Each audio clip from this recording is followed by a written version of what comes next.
Jumpy Key, come on! Let's do it! Yo, clap your hands! I apologize to science.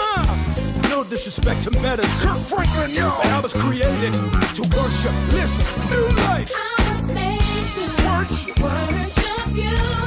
Come on! Give you glory. in the country, y'all! Praise you too. That sounds so With good. my hands up, that's what I'll do. I was made to worship you. Listen, God my Father, He who abides, Yes, sir. He who covers, He who resides. Lord have mercy. Let the favor release her fruit. I hear you, John. As we worship, that's what I do. Come on, come on, come on, come on, come on. Worship you. Come on, come on. Give you glory. And praise you too. With my hands. Hands up. That's what I'll do. This is what I do. Now listen to this right here. In my pain, Even in my trial, people, I'm no longer. Good evening, how are you? Here with Beatrice Wambui in Jaguna.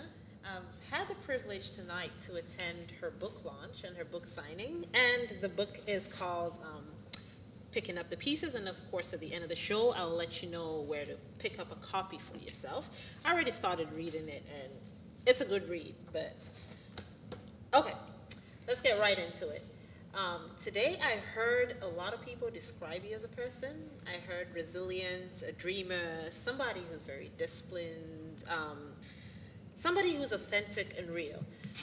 What word would you use to describe the journey you had all through, the writing of your book, and basically what word encompasses you as Wambui, if somebody asked you?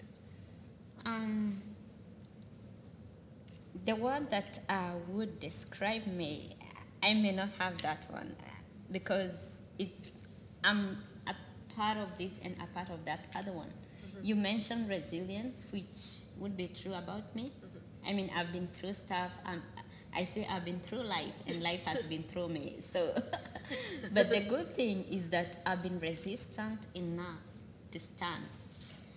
The other thing is that, I'm real. I am me, and I am my story, and that is why I chose, to pick up the pieces, put them together, look at my life, on the paper, and the word, as you said, that would describe me is just be, just me, Just you. Mm-hmm. just Wambui. I love Wambui most of all my other names. So be, just be. Okay. Regardless. And earlier we were talking and you really said faith played a big part Yes. in molding who you are as a person now.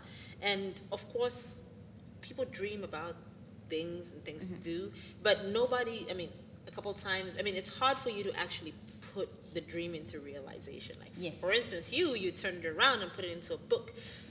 Did you just go into it with faith and say, okay, I'm going to write a book, I don't know what the outcome is going to be? Yes. How did you make your dream come true? You basically? just pulled words out of my mouth. Because funny enough, I was writing this book for myself. Wow. The speech I made earlier was very, I was talking about my life. Sometimes you talk and people question what you're saying.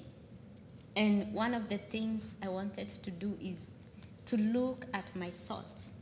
And therefore I would write them down, read them, and think, oh, I think I like this. Yeah. And then share them with the world. Of course, faith has played a big role because I've been on between a hard wall and a rock. But the only thing that kept me going is faith. And I told God, if you take everything away from me, leave me with just a faith as little as mustard seed, and then I'll be able to stand. I wrote this book not knowing who it is going to be, but who is going to go to. I was thinking I'd share it with my brothers, with my sisters, but then that would be about it.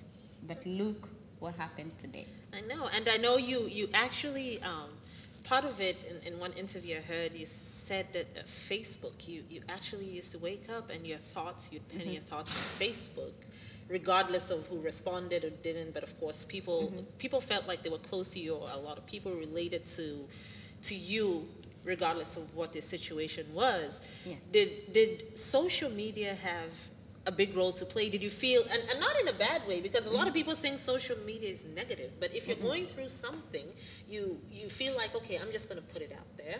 Did Facebook like give you some consolation, like when someone wrote to you and said, Wambui, guess what, I'm going through the same thing, this is how I feel today? And did Facebook like take you through some moments, like give you some sort of calm in the storm a little bit? Or Yes.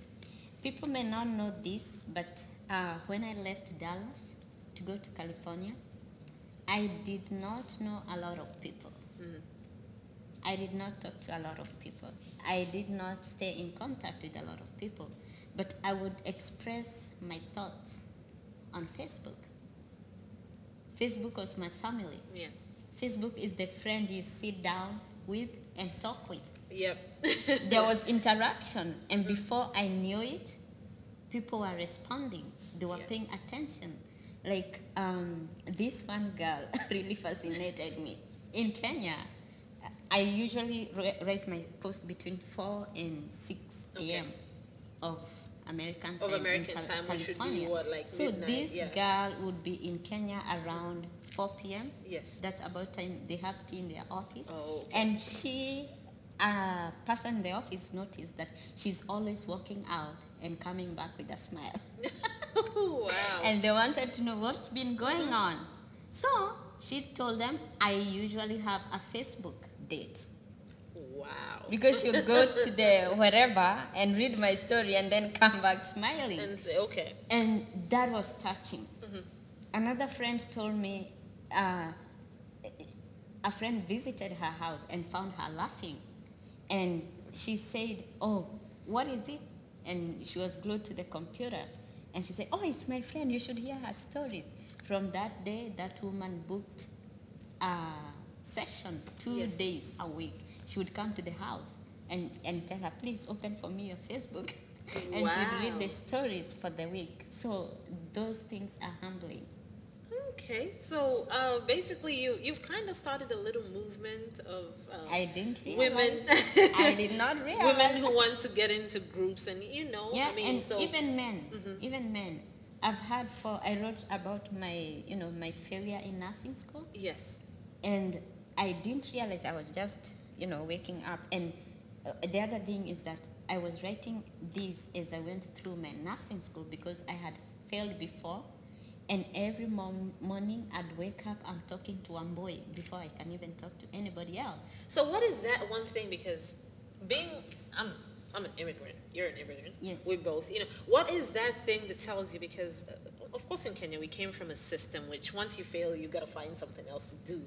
What made you have that inclination? Like, okay, I failed once. I'm just going to keep going and keep going on it, because a lot of immigrants here, once you fail one thing, especially nursing school or any kind of craft, you're like, okay, I'm just going to stick in a remedial job, which at least if I can pay the bills. But what made you keep and say, okay, I really want to be a nurse, I don't care where I failed, I'm going to keep doing it and doing it again?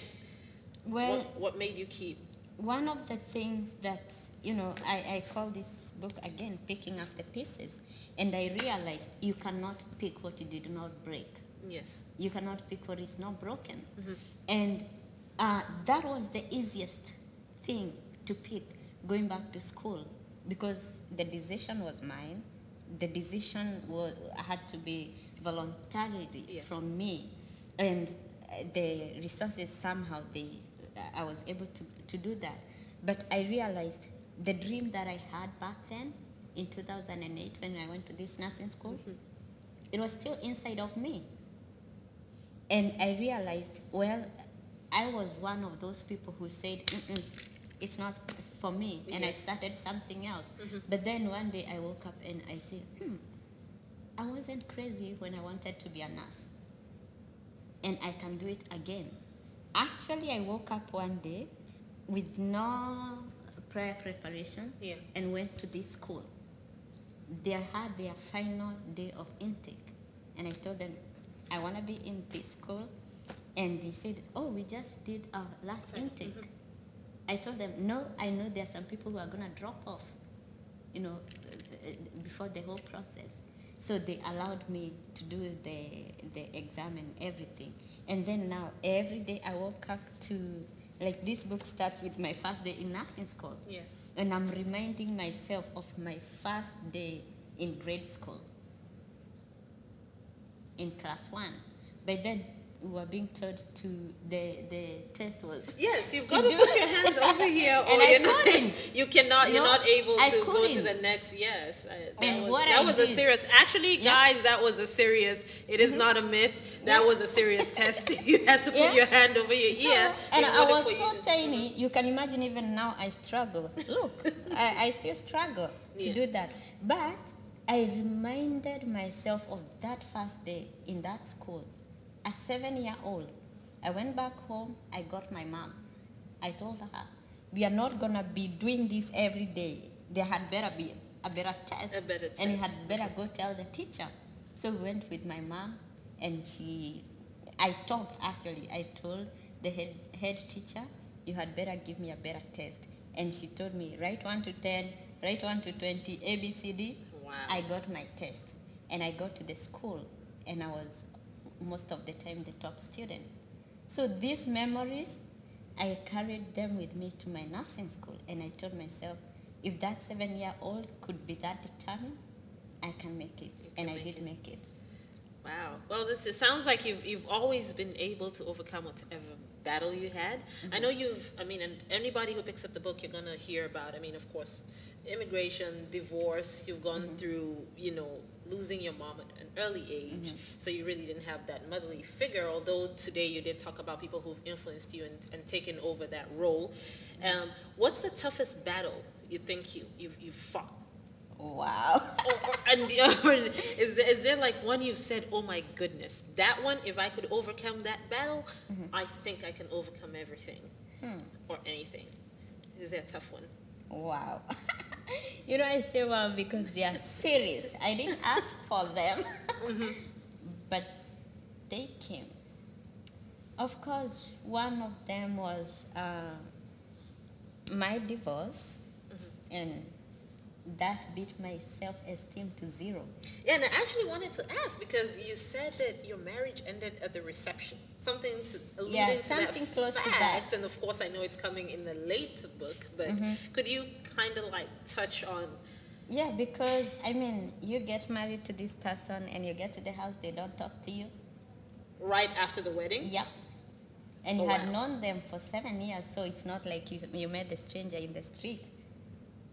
And, the details that go on in the marriage did not happen. So I'm there trying to wonder, what did I get myself into? Yes.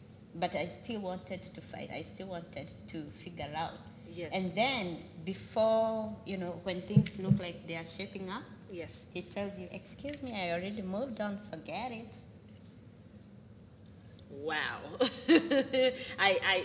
I don't know. You really, I believe you really had to be strong at that moment to maybe save face or try to, deal with the community or... Actually, now, I said before that was my taboo word because I would never talk about my divorce. I call Yes. it the D word. Okay, so you talked about the D word, who are actually, I just want to, for That's a you to taboo. keep, That the was taboo. taboo. And when did you first actually start using the word, the D word, or start talking about? Okay, You the know. D word is actually divorce. And the reason I didn't talk it is because this marriage practically never happened. It was not consummated. I say it ended at the reception. And in my heart, I used to say, it didn't happen, so why talk about it? Yes. Yet, between my blankets, between my sheets, I knew it did happen. I knew the vows were made. But I talked about it by mistake in a women's conference on August 29. I was giving my testimony. And then I said, oh, God, if he can be able to raise me up, even, raise my self-esteem, because if there's anything that robbed my self-esteem is when this guy, even after the wedding didn't materialize, goes ahead and marries somebody else and have a baby with them, even when I did not go to honeymoon.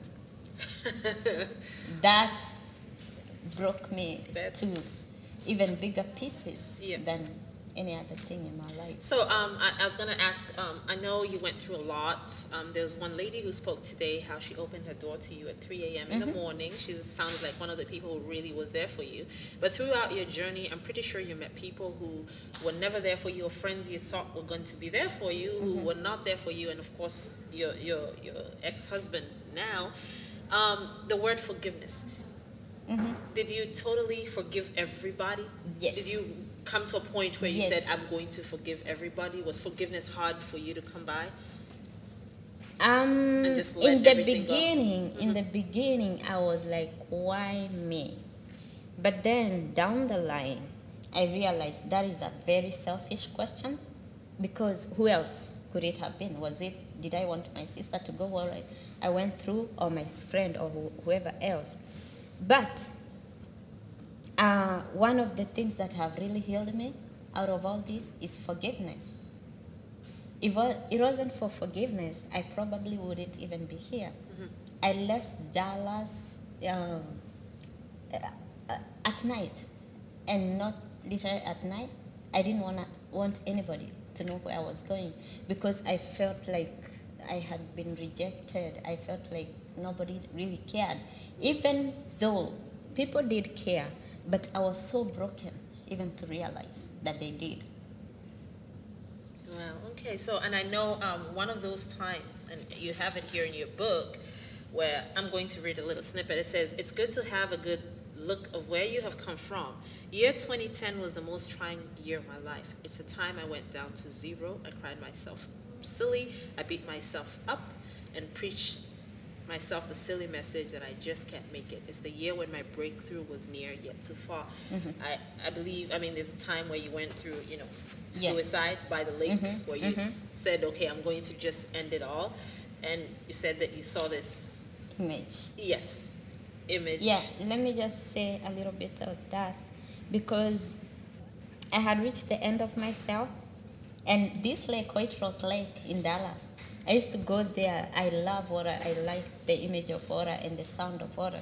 So I'd go there for my evening, just to walk and feel calm. But then I had been praying and nothing, like thoughts bombarded with, you can't make it, you failed in school, you failed in your marriage, business was not very good. And I went there this one time and I decided, well, I can end the problems myself, because I was telling God, if you don't come, then I think it's easier for me to come.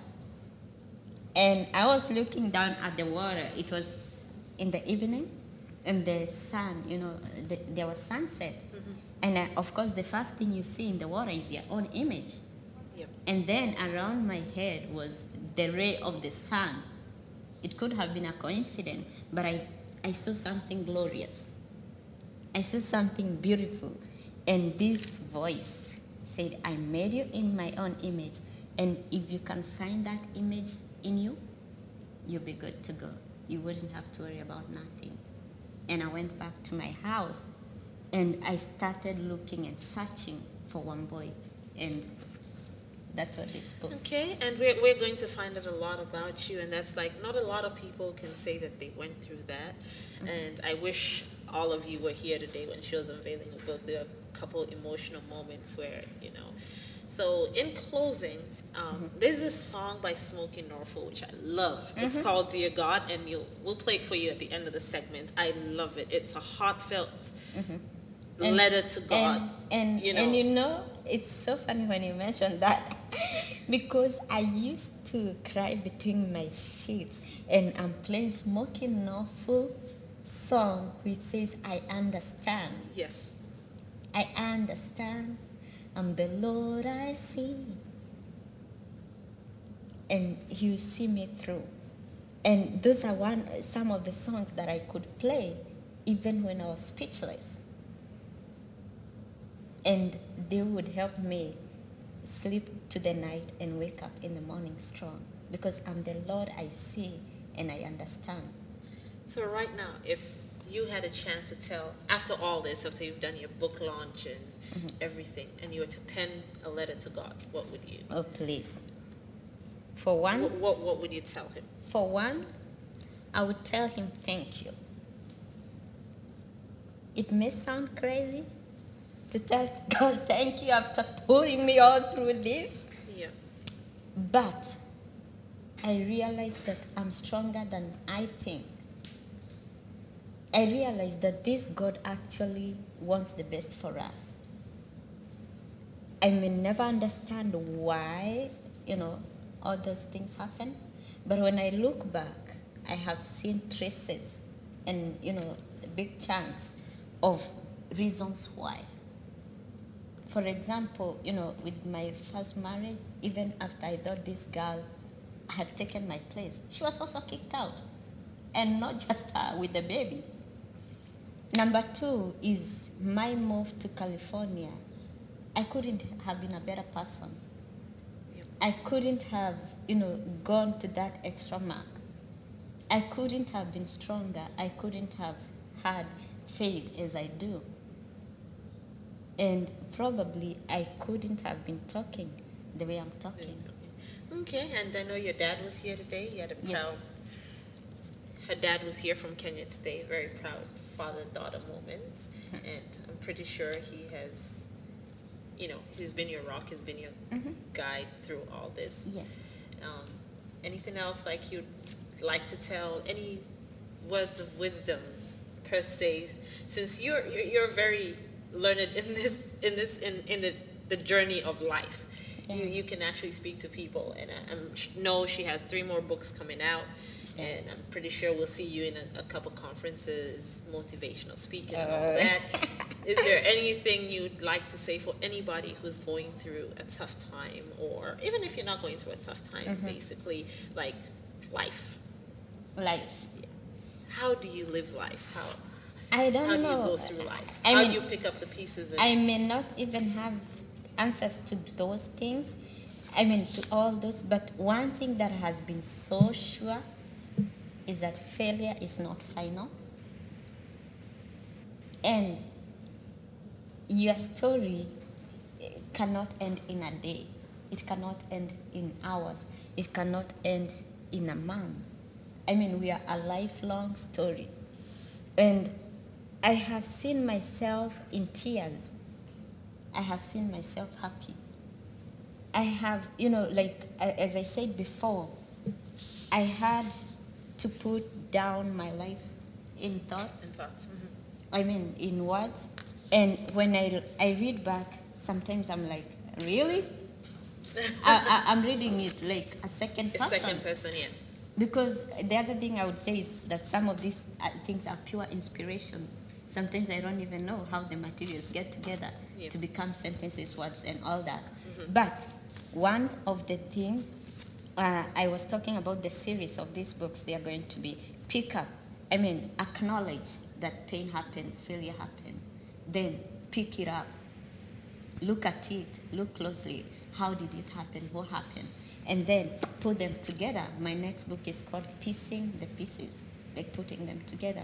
And then the last one, because there's so much pain in pieces, even when you have put them together, you're still like, it's still not as beautiful as they want. Yes. But you can find peace in your pieces. And you can find grace to carry on if you do not give up.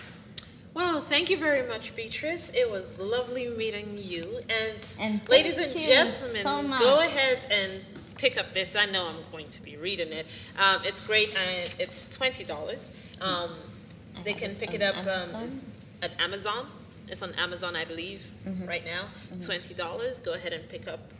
Of course, she'll be in a city near you. She'll be going around. Next stop is California, I believe. And she's on Facebook, Beatrice Wambui Njuguna, her full names. And we'll put up all that information at the end of the segment. I thank you all. Good night and God bless. Thank you so much for having me. You're welcome.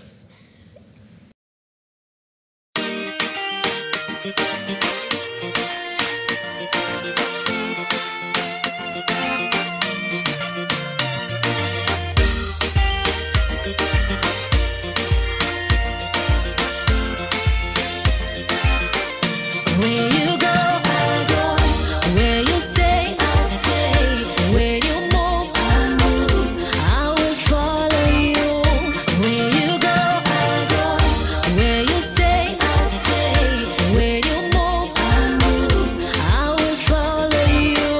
Unaponipeleka mie, si lazima nijue unachoniwazia mie, si lazima nijue njia zako hakika, mambo yako sambamba, mipango yako sawa sawa, njia zako hakika, mambo yako sambamba, mipango yako sawa.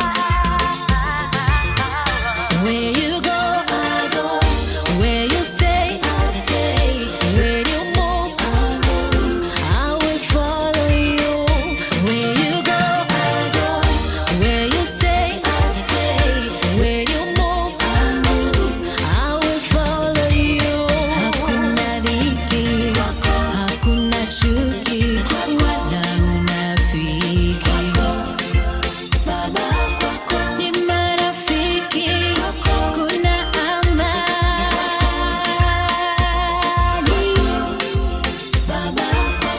Hakuna vita, hakuna magonjwa, wala talaka.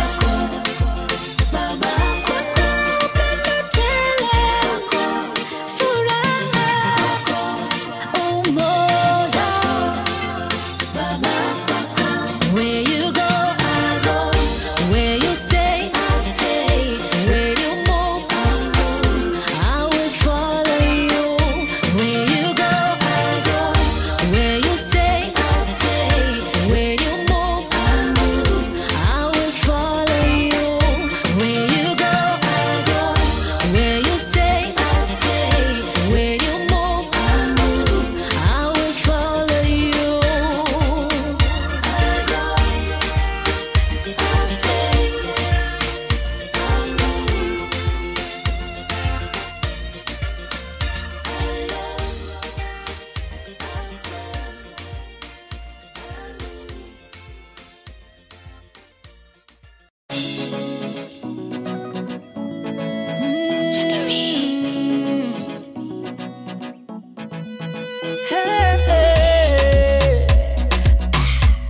Oh, my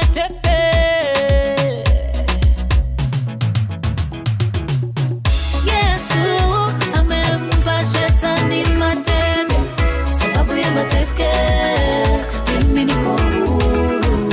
Yesu amempa shetani mateke, sababu ya mateke mimi niko huru. Mateke, mateke, mateke, sababu ya mateke mimi niko huru. Mateke, mateke, mateke, sababu ya mateke mimi niko huru. Wengi walinitazama wakidhani kuwa mimi niko sawa, pesa, magari, masho kila mahali. Ukweli ni kuwa sikukuwa na amani, machozi kila mara, huzuni kanijaa, nilisumbuka wewe